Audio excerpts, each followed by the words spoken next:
안녕하세요. 네 번째 백테스팅 영상은 수상중공업 수익 영상인데요. 두 개의 모델은 손실로 예측, 한 개의 모델이 수익으로 예측해서 2대1이죠. 따라서 결과적으로는 틀렸습니다. 먼저 가장 스코어가 높은 모델은 손실이라 예측했고, 그 다음도 손실이라 예측했고, 마지막 하나가 수익이라 예측을 했습니다.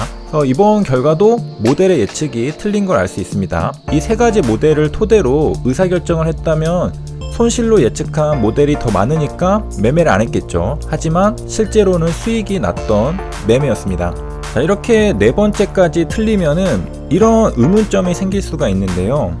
아니, 이렇게 예측을 다 틀려버리면 이거 스코어가 70% 넘는다는 것도 원점에서 의심해봐야 되는 거 아니냐? 아닙니다. 아직은 괜찮은데, 그 이유는 대부분 실제로 수익이 난 경우를 살펴보고 있거든요. 가장 중요한 부분이라 생각하기 때문에 그런 건데, 지금까지 살펴본 것들처럼 사실은 수익인데 손실로 예측해서 매매를 안 하는 건 괜찮습니다. 오히려 반대로 실제로는 손실인데 수익으로 예측하는 게 문제인 거죠.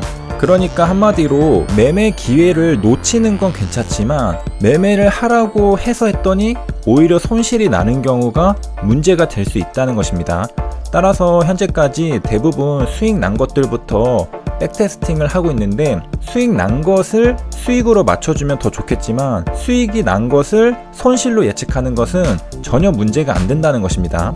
왜냐하면 계좌에는 아무런 변화가 없기 때문이죠. 왜냐?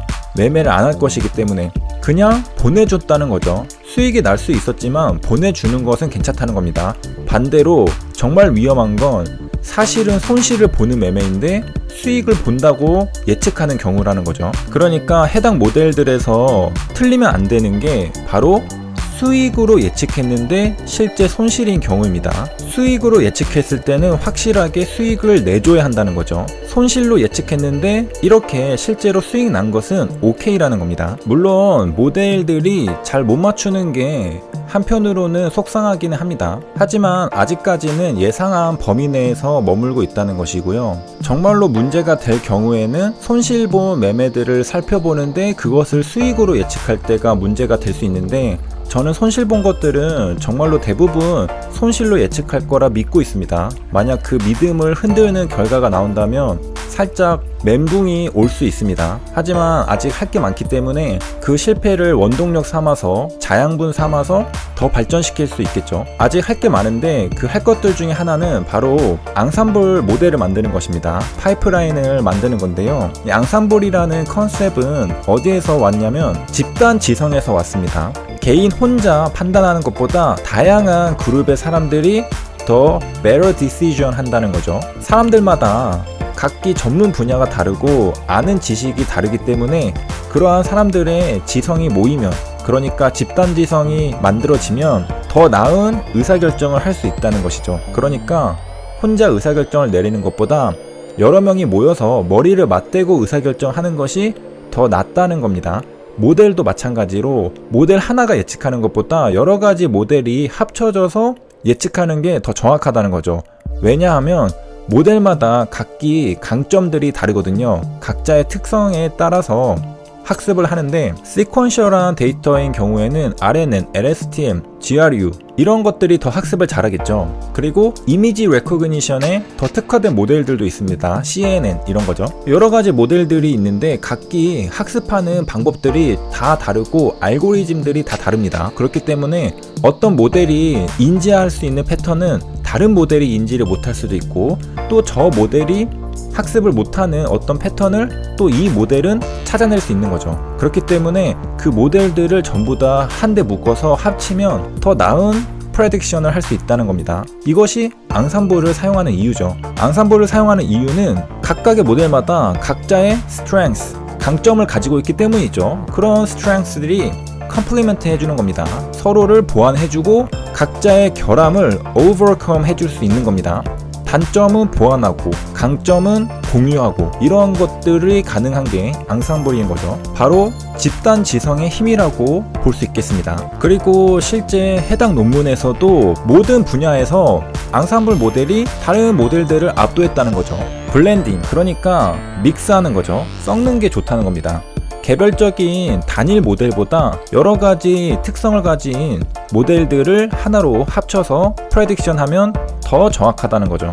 이 논문의 결과를 잠깐 보면은 요 마지막에 있는 게 블렌딩 앙상블이거든요. F1 스코어만 봐도 다른 모델들을 압도하는 혼자 66%라는 걸 알 수 있습니다. MSE도 가장 낮죠. 프레시전도 가장 높고 리콜도 가장 높습니다.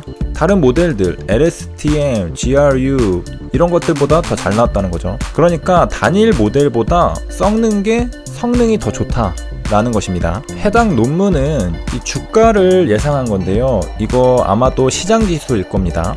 S&P 500 인덱스를 사용했고요. 그러니까 한마디로 시장 지수를 예측해 보려고 했던 거죠. 이렇게 시퀀셜 데이터니까 LSTM, GRU를 사용한 것도 확인할 수 있습니다. 여기서 보면서 좀 느낀 점이 있는데 그 중에 하나를 보면은 이 머신러닝도 약간 후행 지표의 느낌이 납니다. 요 파란색 선이 수정 주가인데 이 파란색 선이 특히 급변하는 요 자리를 보면은 이전의 추세대로 예측을 하는 경우가 꽤 있다는 걸 볼 수 있습니다. 꺾였는데 꺾인 거를 제대로 예측하는 것은 별로 없죠. 이 논문에서 밀고 있는 이 블렌딩 앙상블만이 꺾이는 걸 빠르게 따라가는 걸 볼 수 있습니다.